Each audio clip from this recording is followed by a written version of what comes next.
की तो एनसीपीसीआर की हर समय एक डिमांड रही है कि मदरसा में जो है क्वालिटी एजुकेशन नहीं दी जाती है। इसको लेकर मेरा एनसीपीसीआर से इतना सा केवल क्वेश्चन है कि क्या वो उत्तर प्रदेश के प्राइमरी एजुकेशन को जाकर के कभी चेक किए हैं। सुप्रीम कोर्ट ने आज अपने फैसले में उत्तर प्रदेश के मदरसा एक्ट की संवैधानिकता को बरकरार रखा है। इस मामले में याचिकाकर्ता वकील प्रदीप कुमार यादव जी हमारे साथ हैं। प्रदीप जी, ये बताइए कि एक्ट तो संवैधानिक करार है, लेकिन जिस क्वालिटी एजुकेशन की बात हो रही थी, जो सवाल खड़े किए गए थे सुनवाई के दौरान, चाहे वो एनसीपीसीआर के द्वारा, उनको भी क्या कोर्ट ने एड्रेस किया अपने आदेश में? कोर्ट ने क्वालिटी एजुकेशन को लेकर के इस बात को एड्रेस किया है कि अगर सरकार चाहे तो क्वालिटी एजुकेशन को मेंटेन करने के लिए लेजिस्लेशन ला सकती है, उसमें कोई ना कोई बदलाव ला सकती है और उसको रेगुलेट कर सकती है। रही बात एनसीपीसीआर की, तो एनसीपीसीआर की हर समय एक डिमांड रही है कि मदरसा में जो है क्वालिटी एजुकेशन नहीं दी जाती है। इसको लेकर मेरा एनसीपीसीआर से इतना सा केवल क्वेश्चन है कि क्या वो उत्तर प्रदेश के प्राइमरी एजुकेशन को जाकर के कभी चेक किए हैं, जहां पर जो है 50,000 से लेकर 1.5 लाख तक गवर्नमेंट टीचरों को सैलरी दी जाती है और वहां पर किस तरह की क्वालिटी एजुकेशन दी जाती है। इसको एनसीपीसीआर ने ला करके इसमें नहीं खोला है। ये बताइए कि उच्चतर शिक्षा के लिए जो आमिल और फाजिल की डिग्रियां एजुकेशन बोर्ड, मदरसा एजुकेशन बोर्ड अपनी तरफ से देता था, उनको संभवतः कोर्ट ने असंवैधानिक करार दिया और कहा कि वो यूजीसी के नियमों के से जो है वो विरोधाभासी हैं, क्योंकि उनके लिए मान्यता नहीं ली गई है। तो इसके लिए आगे उच्चतर शिक्षा के लिए मदरसा बोर्ड में क्या किया जाएगा? क्या सिर्फ 12वीं तक पढ़ाई होगी?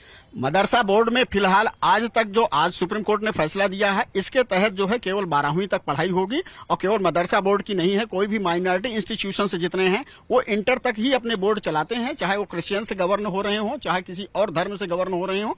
और जहां तक रही हायर एजुकेशन की बात, हायर एजुकेशन जो है वो आलिम और फाजिल ये जो है यूजीसी से गवर्न होंगे। सारे higher education all over India में यूजीसी से गवर्न होते हैं।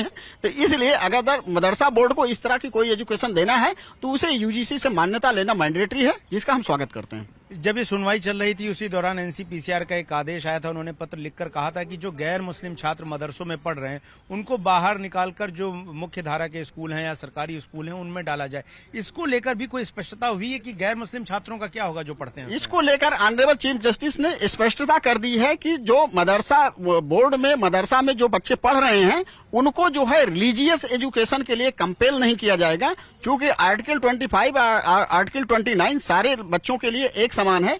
इसलिए अगर उसमें नॉन माइनॉरिटी बच्चे पढ़ रहे हैं या मुस्लिम से हट करके कोई पढ़ रहे हैं तो उनको जो है रिलीजियस एजुकेशन देने के लिए मजबूर नहीं किया जाएगा। इसको लेकर सुप्रीम कोर्ट ने स्पष्ट किया। दूसरा आखिरी सवाल, राइट टू एजुकेशन एक्ट की बार बार होती है कि उसके अंतर्गत मदरसे नहीं आते हैं, उस तरीके से पाठ्यक्रम नहीं पढ़ाए जाते हैं जो कि बुनियादी शिक्षा के लिए जरूरी है मौजूदा मॉडर्न समय में, आधुनिक समय में। उसको लेकर क्या सुप्रीम कोर्ट की कोई स्पष्टता है कि कैसे मदरसों को आधुनिक बनाया जाए उनकी पढ़ाई को? सुप्रीम कोर्ट ने कहा, हालांकि मदरसा एक्ट में अपने आप में सारा प्रोविजन है कि सारे सब्जेक्ट वहां पढ़ाए जाते हैं। अब रही बात वहां पर पढ़ाए जाते हैं कि नहीं पढ़ाए जाते हैं, यह एक क्वेश्चन है। लेकिन हमारी जहां तक हमारे क्लाइंट अंजुम कादरी से बात हुई है और उसके साथ साथ अन्य मदरसा के टीचरों से बात हुई है, उनसे सभी से ये बात हुई है जिसमें निकल कर आया है कि मदरसा में जो है कंप्यूटर भी पढ़ाया जा रहा है, साइंस भी पढ़ाया जा रहा है, सोशल साइंस भी पढ़ाया जा रहा है, होम साइंस भी पढ़ाया जा रहा है। तो इसलिए क्वालिटी एजुकेशन पूरी तरह से ठीक ठाक है। और एनसीपीसीआर ने किस उसमें जाकर के, किस बैकग्राउंड में जाकर के क्या सर्च किया है, अगेन मेरा क्वेश्चन यही है कि एनसीपीसीआर केवल मदरसा के अलावा दूसरे इंस्टीट्यूशन का भी जाकर सर्च करें और उसके बाद कोई क्वेश्चन उठाए तो ज्यादा ठीक होगा। लेकिन एक सवाल और बहुत बचता है, क्योंकि बीच में जब उत्तर प्रदेश में मदरसों की जांच शुरू हुई थी उसमें यह पाया गया था कि कई मदरसों ने रजिस्ट्रेशन जो है मदरसा बोर्ड के तहत नहीं करा रखा है। वो ये कहते हैं कि हम चूंकि सरकारी सहायता नहीं लेते हैं, इस नाते हम अपने को रजिस्टर नहीं कराएंगे। क्या यह एड्रेस इशू है, क्योंकि छात्र पढ़ रहे हैं और वो कहीं रजिस्टर्ड नहीं है? इसको लेकर क्या इसमें फंस? देखिए, अगर छात्र पढ़ रहे हैं और रजिस्टर्ड नहीं है तो कोई भी जो है डिग्री या कोई भी डिप्लोमा नहीं दे सकते हैं। इसके लिए मेरा यही सजेशन है कि जो अनएडेड मदरसा चल रहे हैं वो जो है मदरसा एक्ट के तहत अपनी मान्यता लें। वो एडेड होंगे, नॉन एडेड होंगे, दैट इज डिफरेंट क्वेश्चन। लेकिन जिस तरह से पब्लिक स्कूल गवर्न हो रहे हैं उसी तरह से मदरसा भी स्कूल भी गवर्न होते रहेंगे।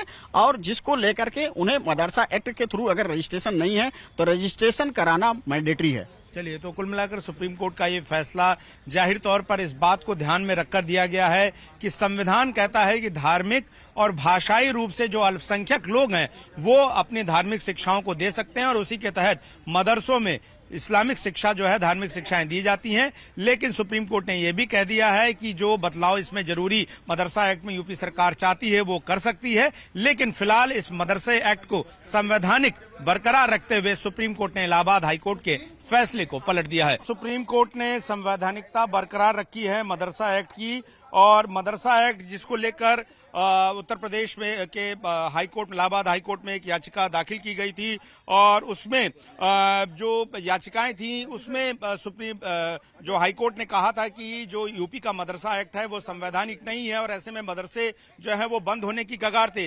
इसके खिलाफ जो है वो तमाम मदरसा के लोग जो है वो सुप्रीम कोर्ट पहुंचे थे। तकरीबन 17 लाख मदरसा छात्र और 10,000 शिक्षक इस पूरे कानून के रद्द होने से प्रभावित हो रहे थे। इलाहाबाद हाईकोर्ट के फैसले से, हाईकोर्ट के आदेश के खिलाफ सुप्रीम कोर्ट पहुंचे मदरसा संचालकों का कहना था कि मदरसों में सिर्फ मजहबी शिक्षा नहीं दी जाती है बल्कि वहां पर अन्य विषय भी पढ़ाए जाते हैं। मदरसों में वही पाठ्यक्रम होता है जिसे सरकार ने मान्यता दी गई है। और आपको बता दें कि तकरीबन 16,500 मदरसे यूपी मदरसा एजुकेशन बोर्ड से मान्यता प्राप्त हैं, और उनमें से सिर्फ 650 मदरसों को जो है आर्थिक सहायता प्राप्त हो रही थी। और वहां पर जो मदरसे में जो यह शिक्षा की व्यवस्था उत्तर प्रदेश में बात की जाए तो तकरीबन सन 1908 से चली जा रही थी। तो यहां पर जो पूरा मामला आया था उसको लेकर बहुत सारे ज्यादा कानूनी उठापटक यहां पर हुए थे। सुनवाई के वक्त ही एनसीपीसीआर जो है, जो कि बच्चों के संरक्षण के लिए देश में काम करने वाला आयोग है, उसने कहा था कि जो मदरसे हैं वो राइट टू एजुकेशन एक्ट के तहत नहीं आते हैं, वहां पढ़ने वाले छात्रों के व्यक्तित्व का पूरा विकास नहीं होता, उन्हें पूरी शिक्षा नहीं मिलती। ऐसे में इनको पूरी तरह से बंद कर दिया जाए, और जो गैर इस्लामी छात्र या गैर मुस्लिम छात्र पढ़ रहे हैं उनको निकालकर वहां से दूसरे संस्थाओं में दाखिला दिलाया जाए। हालांकि सुप्रीम कोर्ट ने इस सुनवाई के दौरान ये माना था कि इस तरीके से इस पूरे कानून को रद्द किया जाना जो है वो उचित नहीं है।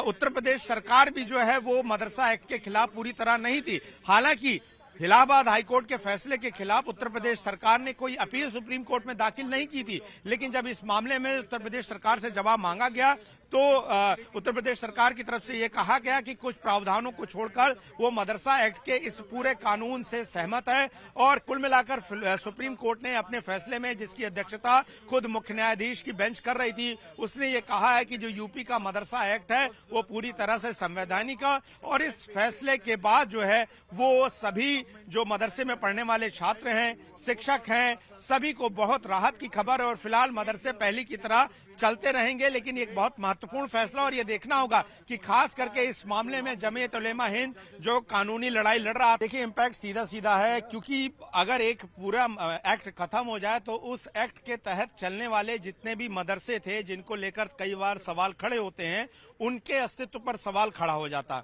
मसलन कि जो उसमें छात्र पढ़ रहे हैं, इसके अलावा जो उसमें शिक्षक पढ़ाते हैं 10,000 के आसपास, उनके भविष्य का क्या होता।